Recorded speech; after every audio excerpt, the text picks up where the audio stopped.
Now, head coach of the Pittsburgh Steelers, Mike Tomlin, could he be available this offseason? This could happen in a couple of ways. Number one, he could be relieved of his duties. He could be fired. Mike Tomlin's been with the Pittsburgh Steelers for a very long time.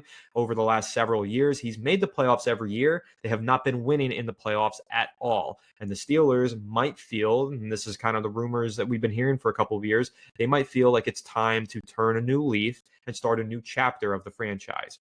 As a result, Tomlin could be relieved, or potentially, Alex, I do believe he's under contract in 2026. He could be traded.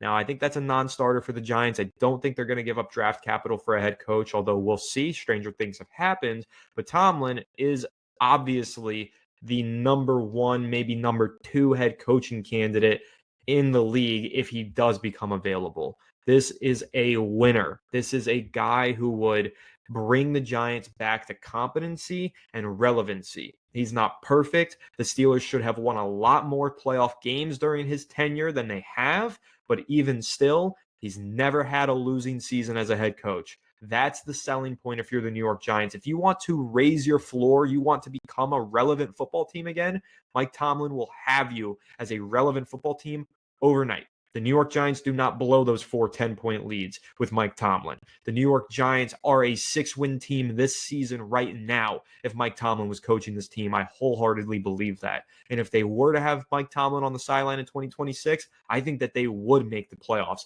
in 2026. So there is a lot of selling points for Mike Tomlin. It's not a perfect marriage. I think that when you look at Tomlin and his lack of playoff success, that could be a deterrent. When you look at some of the hirings that he's made on his staff, Arthur Smith, for example, that's a deterrent to me. He's not perfect. But again, if you're talking about stabilizing the organization, resetting the culture, and bringing it back to relevancy, if Mike Tomlin is available, he checks all of the boxes. He is priority number one. Yeah, I mean, listen, there is no better leader of men than Mike Tomlin. Every single player will buy into his teachings, right?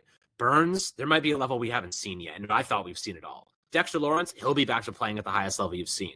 Abdul Carter, you'll see the best version of Abdul Carter very soon. Even Okereke, like our corners, Javon Holland, like the safeties, everybody will play up for this guy. The offensive line will die for this guy. The receivers will sacrifice themselves for this guy. Like Jackson Dart, he'll be motivated just watching Mike Tomlin on the sideline, give him the death stare. You know what I mean? Like this is a guy that just his presence alone will elevate the floor of this team to playoffs. Right? The floor of this team right now is 3 wins a season. The floor of the team with Mike Tomlin, a head coach, is 9 wins, right? Like that's the difference. Like you said, the more concerning issues are like the coaching staff hires and stuff like that. He'll get the best of the best if he wants them. He just has made some weird decisions in the past regarding that. But you look at the list of quarterbacks he's had over the last couple of years. I mean, he has like 40-year-old Aaron Rodgers. I don't know, it's like 34, 35, whatever he is. But he's obviously way past his prime. Still looking decent this year, by the way. He had Russell Wilson, who was washed, and Justin Fields, who, by the way, his work with Justin Fields, or what they did for Justin Fields, convinced the Jets to give him $40 million. So let's just consider the fact that they made Justin Fields look competent.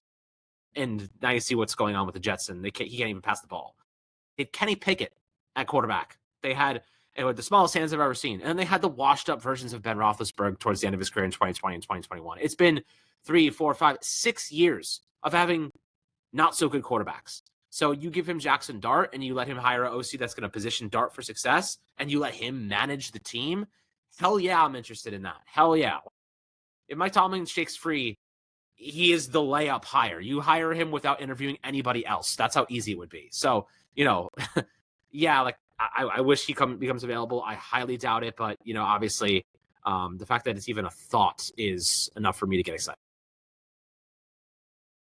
Absolutely. I would love to see Mike Tomlin coaching the New York Giants. Again, if Mike Tomlin was coaching the New York Giants, I'm confident they're making it to the playoffs. And that's how you feel when Tomlin's your head coach, because he is so successful. He is such a leader of men, and he does get the most out of his players. He always has, and he always will. So I don't really know if he's going to shake free from Pittsburgh. I don't think he wants to leave. I don't know if it's true that Pittsburgh is really considering moving on. But if they do, keep an eye out because the New York Giants, I'm sure, would love to have Mike Tomlin, but so would 5 other teams that are going to have vacancies. Everybody's going to want Mike Tomlin on their sidelines. And just the last point that I'll make on Tomlin, Alex, when you think back on the New York Giants' recent run of failed head coaches, all of these guys were top coordinators that they hired because they were the hot, exciting names. The last time the Giants had a good head coach with stability was Tom Coughlin. Tom Coughlin, when the Giants hired him, he was a former successful head coach who needed a change of scenery. He was with the Jacksonville Jaguars. He brought the Jaguars to a lot of success. He's in their ring of honor. Tom Coughlin was an excellent coach with the Jacksonville Jaguars. The same way Mike Tomlin was an excellent coach with the Pittsburgh Steelers and will be in their ring of honor. But at a certain point, sometimes coaches need a change of scenery. And that second win that they get with that change of scenery can often be really fruitful, like it was for Tom Coughlin when he got his second win and he came to New York and he led the Giants to 2 Super Bowls. Tomlin, could a similar story be written? Could the Giants see it a similar way? Maybe he needs that kind of change of scenery the same way Coughlin did. Maybe. And if he gets that change of scenery, and if it is here in New York, I'm sure the Giants will have Coughlin expectations for him because he's Mike Tomlin. So would be a top priority candidate. Let's see if he does shake free.